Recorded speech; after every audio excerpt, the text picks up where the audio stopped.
Paul McCarran. I'm here at the Retreat House of Loyola on the Potomac.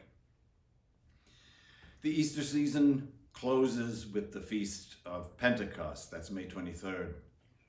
The first reading that day is the description in Acts of the Apostles of the startling effect of the Spirit on Jesus' disciples.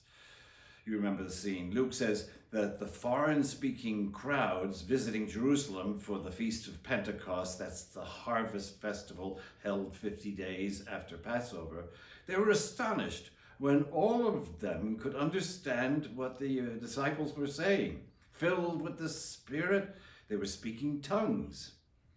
Their Spirit-filled actions, says Luke, made people wonder, are those people drunk? Or is possibly God at work? One possibility for the second reading that day is Paul's directions in 1 Corinthians for sharing God's blessings. He says the Corinthians should expect God's Spirit to help them express their faith with actions that help one another remain one with Jesus, united in God's Spirit. Now, we should expect the Spirit to help us, reminding one another that God is at work in us. One of the two possible gospel readings for that day is from the 20th chapter of John. It describes Jesus' first appearance to the disciples who are hiding after his execution, his crucifixion. His first instruction for them is, be at peace, peace.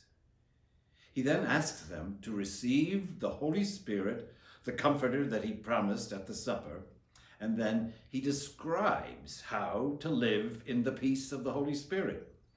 They're to forgive sins. That's it. Jesus doesn't waste time with recriminations, corrections, or even advice to these disciples who haven't yet shown that they're ready for this task of sharing the forgiveness of the Spirit. Jesus simply asks them to act as he's acted. Go, do the reconciling work of the Father. You are filled with his peace, his Spirit. Go. That's it.